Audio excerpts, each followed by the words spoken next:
எஸ்ஐஆருக்கு பிறகு மதுரை வடக்கு தொகுதியில் 40,000 வாக்குகள் வந்து இப்போ குறைந்திருக்கிறது. இதுதான் இந்த திமுகவோட தில்லு அலங்கடி வேலை.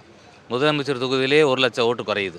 சரி 40,000 ஓட்டு குறைஞ்சிருச்சே, கள்ள ஓட்டை குறைச்சிட்டோம் போலேன்னு நினச்சிக்கிட்டு இருக்கையில், மதுரையில் வடக்கு தொகுதியோட எண் வந்து 191.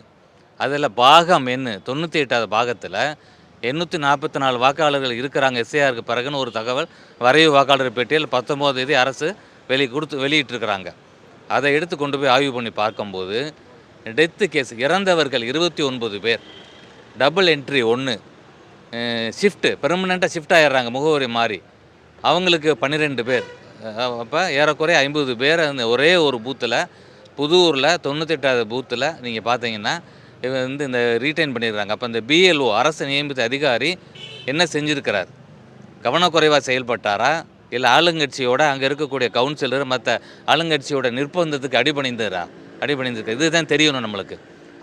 அவர் மேலே நடவடிக்கை எடுக்கணும்.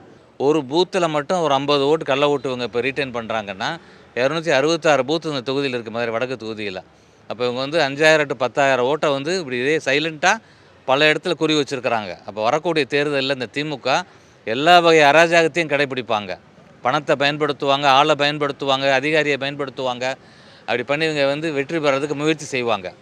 உங்களை ஏற்கனவே ஒரு முறை 2021 525 பொய்யான வாக்குறுதியை கொடுத்து உங்களை ஏமாற்றி நீட்டை ஒழிப்பேன், பழைய ஓய்வூதிய திட்டத்தை தருவேன், இப்போ கல்வி கடனை ரத்து பண்ணுவேன், இப்படி எண்ணற்ற பொய்யை சொல்லி ஆட்சிக்கு வந்துட்டாங்க. திரும்பவும் நம்ம தலையில் மிளகா அரைக்கிறதுக்கு இவங்க முயல்வாங்க. அதனோட ஒரு அடிப்படை தான் இன்றைக்கி பொங்கலுக்கு, போன வருஷம் பொங்கலுக்கு இவர் ஏன் பொங்கல் தொகுப்போடு சேர்த்து இவர் கொடுக்கல? கடந்த ஆட்சி 2,500 எடப்பாடியார் தரும் பொழுது 5,000 தரணும்னு சொன்னார்ல, 2,500 + 1,500 5,000 சொல்லி சொன்னார்ல, அதெல்லாம் நம்ம பார்த்துக்கிட்டு இருந்தோம் டிவியில். அப்போ அன்னைக்கெல்லாம் செய்யாத ஒருத்தர் போன வருஷம்லாம் இன்னைக்கு இந்த வருஷம் தர்றாருன்னா தேர்தலை மனசை வச்சு சொல்கிறாங்க. பழைய ஓய்வூதிய திட்டத்தை நாங்கள் கொண்டு வந்துடுவோம்னு வந்து 4.5 வருஷம் கழிச்சு இன்றைக்கி ஒரு டேப்ஸ்னு ஒரு திட்டத்தை கொண்டு வர்றாங்க. உறுதியளிக்கப்பட்ட திட்டம்னு சொல்லி உங்கள் சம்பாத்தியத்திலே 10% பிடித்தம் பண்ணி அதுலேருந்து உங்களுக்கு பலன் தரப்போகிறதா சொல்கிறாங்க. உங்களுக்கு பிறகு அந்த 10% பணம் யாருக்கு? உங்கள் கைக்கு வரும்னு அதில் இல்லையே. அப்போ இது ஏமாத்துறாங்க. அதனால் அரசு ஊழியர்கள் நீங்கள் தெளிவாக இருக்கணும், சாமானிய மக்கள் தெளிவாக இருக்கணும்.